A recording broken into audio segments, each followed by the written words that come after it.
আন্দোলনে আর্যিকর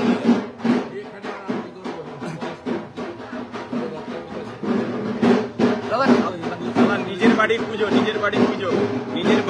কিভাবে বলছে? আমাদের বাড়িতে সব পুজো পুজো হয়, পরিবার, সনাতনী পরিবার, তুলসী মঞ্চ আছে, দেখে ঢুকি দেখো প্রাণ করে গায়ত্রী করতে হয়। সাত্বিক পরিবারের আজকে নয়, শত বছর ধরে চলে।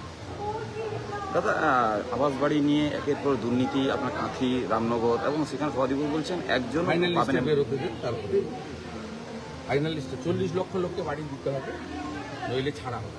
40 লক্ষ বাড়ি দিতে হবে, 40 লক্ষ লোককে বাড়ি দিতে হবে। আমরা নামবো ঠিক সময় নামবো। চলুন, সব ভালো আছে।